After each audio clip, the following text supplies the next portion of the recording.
हरियाणा विधानसभा का चुनावी दंगल शुरू हो चुका है। राजनीतिक दल उम्मीदवारों का ऐलान कर रहे हैं। कहीं गठबंधन बन गए हैं तो कहीं बनते बनते रह भी गए हैं। उम्मीदवारों के नाम के ऐलान के साथ चुनाव प्रचार भी जोर पकड़ने लगा है। आरोप प्रत्यारोप का दौर भी शुरू हो चुका है और इन सब सियासी हलचलों के बीच कई सीटें ऐसी हैं जो चर्चा में हैं। कुछ इस बार चर्चा में हैं और कुछ हर चुनाव में चर्चा में रहती हैं। ऐसी ही एक सीट है महम विधानसभा सीट, जिसकी चर्चा हर चुनाव में होती है। इस सीट के खूनी इतिहास की भी चर्चा हर चुनाव में होती है। हमारे खास कार्यक्रम सीट का समीकरण में आज हम इसी महम सीट की बात करेंगे। इसके चुनावी इतिहास की बात करेंगे यहाँ से जीते उम्मीदवारों की।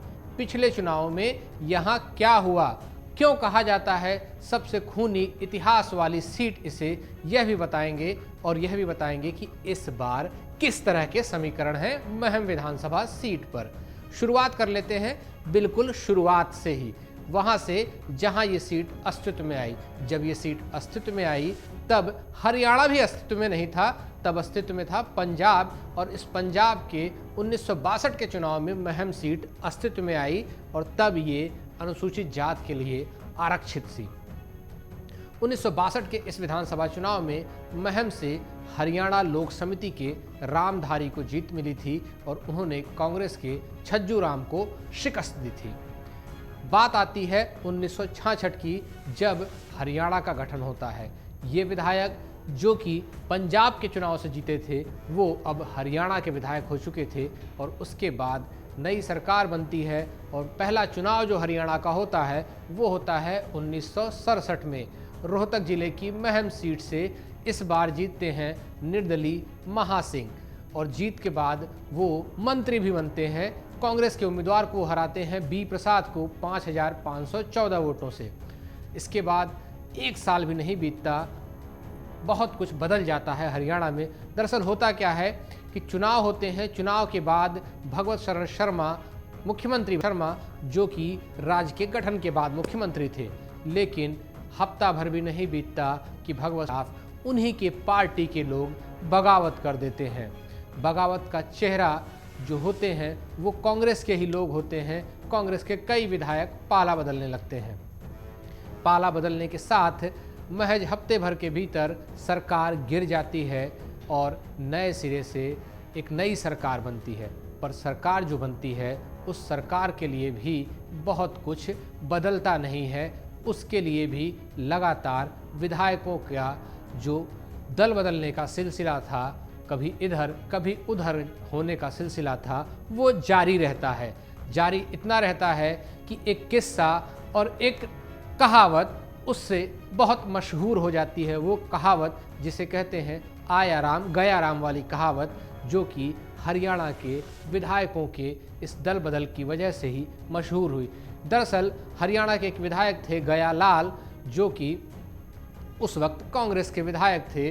कभी वो कांग्रेस में थे, सुबह होती है तो वो कांग्रेस में रहते हैं, दोपहर होती है तो वो पाला बदल चुके होते हैं और जब शाम होती है तो वो वापस कांग्रेसी हो चुके होते हैं। कुछ इस तरह की कहानी होती है और इसी दौरान एक प्रेस कॉन्फ्रेंस होती है। एक नेता होते हैं जो कि उन्हें कहते हैं कि जो गया राम थे वो अब आया राम हो चुके हैं और यहीं से वो किस्सा, वो कहावत मशहूर हो जाती है। हरियाणा की राजनीति में ये आया राम गया राम और सरकारें लगातार बदलने बिगड़ने और बनने का सिलसिला हर चुनाव हर वक्त जारी रहता है। कई सालों तक ये जारी रहता है। आगे इस कहानी को हम बढ़ाएंगे, लेकिन वापस महम लौटते हैं। 1968 आते आते नए सिरे से चुनाव होता है और महम से कांग्रेस की तरफ से राज सिंह जीतते हैं। कांग्रेस उम्मीदवार राज सिंह जो कि पिछली बार जीते महासिंह को कड़े मुकाबले में महज 226 मतों से हरा देते हैं। साल आता है 1972 और इस चुनाव में महम से राज सिंह को निर्दलीय उमेश सिंह के हाथों हार झेलनी पड़ती है।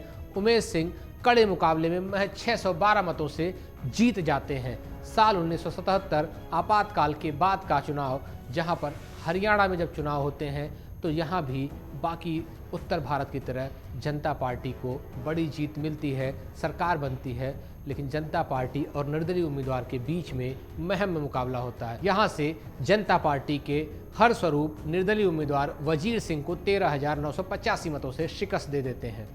इसके बाद बात आती है 1982 की। ये वो चुनाव था जिसने महम को राज्य की सबसे चर्चित सीटों में शामिल कर दिया। दरअसल इसी चुनाव में महम से उम्मीदवार होते हैं चौधरी देवीलाल, वही देवीलाल जो 1977 में जनता पार्टी के जीत के बाद मुख्यमंत्री बने थे, लेकिन मुख्यमंत्री बनने के महज 2 साल के भीतर उन्हें अपनी कुर्सी गंवानी पड़ी थी। उनकी सरकार गिर गई थी। सरकार गिराई किसने थी? उन्हीं की पार्टी के भजन लाल ने। वही भजन लाल जो कि जनता पार्टी में होते हुए मुख्यमंत्री बनते हैं, पूरी पार्टी को लेकर चले जाते हैं और कांग्रेस के मुख्यमंत्री बन जाते हैं। उन भजन लाल से 1980 के जब चुनाव आते हैं लोकसभा के, तो उस दौरान वो जो भजन लाल से कुर्सी गंवाने वाले देवीलाल वो लोकसभा का चुनाव लड़ते हैं सोनीपत से और जीतकर दिल्ली पहुंच जाते हैं। लेकिन 2 साल बाद जब 1982 का चुनाव आता है, राज्य की विधानसभा का चुनाव, तो महम से एक बार फिर देवीलाल ताल ठोक देते हैं और इस बार लोक दल के उम्मीदवार देवीलाल कांग्रेस के हरस्वरूप को 16,675 मतों से हरा देते हैं। देवीलाल एक बार फिर लोकसभा से इस्तीफा देते हैं और राज्य की राजनीति में सक्रिय हो जाते हैं। इसके बाद 1984 आता है। 31 अक्टूबर 1984 वो तारीख जब देश की तत्कालीन प्रधानमंत्री इंदिरा गांधी की हत्या होती है। देश में नए सिरे से चुनाव होते हैं दिसंबर 1984 में, और इस चुनाव में कांग्रेस को मिलती है बम्पर जीत। 400 से ज़्यादा सीटें जीतकर कांग्रेस सरकार बनाती है। राजीव गांधी प्रधानमंत्री बनते हैं और साल 1985 में एक समझौता होता है, जिस समझौते का नाम होता है राजीव लोंगोवाल समझौता, और इस समझौते में चंडीगढ़ को पंजाब को देने की बात होती है। देवीलाल जो कि उस वक्त राज्य की राजनीति में सक्रिय थे, वो इस फैसले के विरोध में आ जाते हैं और इसके विरोध में वो न सिर्फ इसे हरियाणा के लिए अन्याय बताते हैं, बल्कि अपनी विधायकी से भी इस्तीफा दे देते हैं। विधानसभा सदस्यता का वो त्याग कर देते हैं और नए सिरे से उपचुनाव होते हैं 1985 में महम में। लेकिन इस उपचुनाव में जब बारी आती है उपचुनाव की, तो देवीलाल एक बार फिर उतरते हैं और जीतते भी हैं। 1987 ये वो साल जो एक बार फिर से विधानसभा के चुनावों का साल होता है, लेकिन इससे पहले देवीलाल के लिए बहुत कुछ बदल चुका होता है। देवीलाल एक बार फिर से यहाँ से उम्मीदवार जरूर होते हैं। स्वरूप सिंह के खिलाफ वो उनके खिलाफ जो होते हैं वो मुकाबला कर रहे होते हैं। लोक दल के टिकट पर उतरे देवीलाल को कांग्रेस उम्मीदवार स्वरूप सिंह से 25,981 मतों से जीत मिलती है। लेकिन इससे पहले देवीलाल के लिए बहुत कुछ बदलता है। दरअसल जो राजीव लोंगोवाल समझौता होता है, उस समझौते के खिलाफ पूरे प्रदेश में एक अभियान चलाते हैं, एक आंदोलन चलाते हैं देवीलाल, और इसको लेकर वो न्याय युद्ध नाम से अभियान शुरू करते हैं। इसके साथ ही पूरे प्रदेश में रास्ता रोको आंदोलन चलाते हैं और इन आंदोलन की वजह से, इस पूरे अभियान की वजह से पूरे प्रदेश में उनकी बहुत ख्याति बढ़ती है। और इसका असर ये होता है कि जब 1987 के चुनाव होते हैं, जब नतीजे आते हैं, तो देवीलाल की पार्टी 90 में से 60 सीटों पर जीत जाती है। इतना ही नहीं, देवीलाल के गठबंधन को 90 में से 85 सीटें मिलती हैं। महज कांग्रेस जो सीट जीत पाती है वो होती हैं 5, यानी एक बहुत बड़ी मेजॉरिटी के साथ देवीलाल न सिर्फ जीत दर्ज करते हैं, बल्कि एक बार फिर से मुख्यमंत्री बनते हैं। लेकिन मुख्यमंत्री तो जरूर बनते हैं, पर जो 77 में हुआ कुछ वैसा, हालांकि कुछ अलग सा 1987 के चुनाव के बाद होता है। होता क्या है कि इस बार भी देवीलाल अपना कार्यकाल पूरा नहीं कर पाते हैं। दरअसल 1989 का जो चुनाव आता है उसके पहले बहुत कुछ बदलता है केंद्र की राजनीति में। राजीव सरकार के मंत्री होते हैं वीपी सिंह, बोफोर्स मामले में पार्टी छोड़ते हैं, विपक्ष को एकजुट करते हैं, जन मोर्चा बनाते हैं, और जो बाद में जनता दल और नेशनल फ्रंट बनता है उसमें एक बहुत बड़ा चेहरा बनते हैं देवीलाल। उस पूरे जो जुटान होता है उस जुटान का चेहरा बनते हैं देवीलाल, और न सिर्फ चेहरा बनते हैं बल्कि मुख्यमंत्री रहते हुए लोकसभा का चुनाव भी लड़ते हैं। वो भी एक नहीं 2-2 सीटों से चुनाव लड़ते हैं और दोनों जगह जीत दर्ज करते हैं। जीत के बाद मुख्यमंत्री की कुर्सी छोड़ते हैं, विधायकी छोड़ते हैं और देश के उप प्रधानमंत्री बनते हैं। उप प्रधानमंत्री बनने का किस्सा भी बेहद दिलचस्प है, वो किस्सा किसी और दिन बताएंगे। वापस महम पर ही लौटते हैं, महम सीट पर अब चूंकि देवीलाल का इस्तीफा हुआ है तो उपचुनाव की नौबत आती है नया मुख्यमंत्री चुनने की भी, क्योंकि देवीलाल मुख्यमंत्री जो थे तो मुख्यमंत्री के इस्तीफे के बाद एक मुख्यमंत्री चुनने की भी बात आती है। जिस दिन देवीलाल उप प्रधानमंत्री पद पर शपथ ले रहे थे उसी दिन राज्य के मुख्यमंत्री पद की शपथ ले रहे थे उनके बेटे ओम प्रकाश चौटाला। 2 दिसंबर 1989 वो तारीख जब मुख्यमंत्री बनते हैं ओम प्रकाश चौटाला। और चौटाला चूंकि विधायक नहीं थे तो विधायकी के लिए खड़े होते हैं महम से ही, जहां पर उपचुनाव होने थे। फरवरी 1990 को ये तारीख होती है जब मतदाताओं को वोट डालना होता है।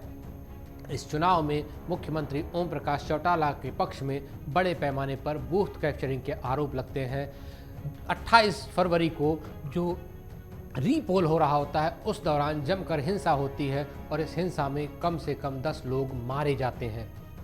इसके चलते मतदान रद्द कर दिया जाता है। नए सिरे से चुनाव की बात आती है। एक बार फिर मई में जो चुनाव होना तय होता है उस चुनाव में चौटाला की अपनी पार्टी की एक बागी अमीर सिंह भी खड़े होते हैं और चुनाव के दौरान अमीर सिंह की हत्या हो जाती है। इस हत्याकांड के छींटे भी चौटाला परिवार के दामन पर पड़ते हैं और एक बार फिर चुनाव रद्द हो जाता है।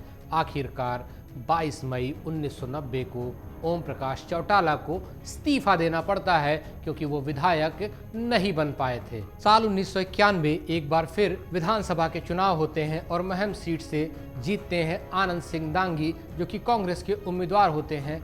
जनता पार्टी के उम्मीदवार सूबे सिंह को वो 26,349 मतों से हरा देते हैं। 1996 में आनंद सिंह दांगी एक करीबी मुकाबले में हार जाते हैं। सोशल एक्शन पार्टी के उम्मीदवार बलबीर के हाथे उन्हें महज 257 वोटों से हार का सामना करना पड़ता है। 1996 के बाद हरियाणा के अगले चुनाव होते हैं साल 2000 में। इस बार बलबीर इंडियन नेशनल लोक दल के टिकट पर मैदान में होते हैं और उनके सामने एक बार फिर से कांग्रेस के आनंद सिंह दांगी होते हैं, लेकिन जीत बलबीर को ही मिलती है 4,346 वोटों से। साल 2005 ये वो साल जब कांग्रेस ने लगातार 2 बार हार चुके आनंद दांगी को फिर से उम्मीदवार बनाया और इस बार इनेलो के राजवीर को उन्होंने हरा दिया 23,000 से ज़्यादा वोटों से। इस बार उन्हें जीत मिलती है। लगातार 2 हार के बाद अब वो दूसरी बार महम से जीतकर विधानसभा पहुंचते हैं। साल 2005 के बाद हरियाणा के अगले चुनाव होते हैं साल 2009 में और इस चुनाव में भी कांग्रेस के आनंद सिंह दांगी उतरते हैं और जीतते हैं। इनेलो के शमशेर को वो 6,966 वोटों से हराते हैं। 2014 में एक बार फिर कांग्रेस के आनंद सिंह दांगी को ही जीत मिलती है। इस बार वो भाजपा के उम्मीदवार को हराते हैं। शमशेर सिंह इस बार भाजपा के टिकट पर उम्मीदवार होते हैं और फिर से उन्हें हार मिलती है 9,657 वोटों से। साल 2019 विधानसभा का एक बार फिर से चुनाव होता है और इस बार कांग्रेस के आनंद सिंह दांगी को हार मिलती है और उन्हें हराते हैं बलराज कुंडू, जो कि निर्दलीय उम्मीदवार होते हैं। 12,047 वोटों से आनंद दांगी इस सीट से हार जाते हैं। कुल जो वोट मिलते हैं बलराज कुंडू को 49,418 वोट मिलते हैं, जबकि कांग्रेस के प्रत्याशी आनंद सिंह दांगी को 37,371 वोट मिलते हैं। अब बात कर लेते हैं इस बार के चुनावों की, साल 2024 के चुनावों की। एक बार फिर से महम सीट पर मुकाबला दिलचस्प होने की उम्मीद है। सत्ताधारी भाजपा ने भारतीय कबड्डी टीम के पूर्व कप्तान दीपक हुड्डा को अपना उम्मीदवार बनाया है। वहीं कांग्रेस ने आनंद सिंह दांगी के बेटे बलराम दांगी को टिकट दिया है। जहां तक बात मौजूदा विधायक की है, बलराज कुंडू एक बार फिर से इस बार भी मैदान में है और मैदान में इस बार वो निर्दलीय नहीं बल्कि हरियाणा जन सेवा पार्टी के टिकट पर हैं।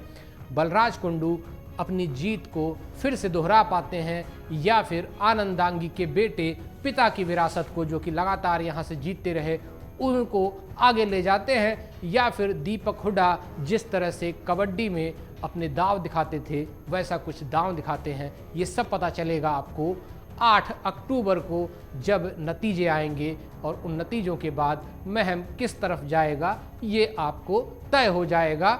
महम के बाद बात करेंगे हम किसी नई सीट की एक नए एपिसोड में। तब तक आप देखते रहिए amarujala.com। अगर आप ये वीडियो YouTube पर देख रहे हैं तो हमारे चैनल को सब्सक्राइब करें और बेल आइकन को दबाना ना भूलें। अगर आप Facebook पर ये वीडियो देख रहे हैं तो हमारे पेज को लाइक करें।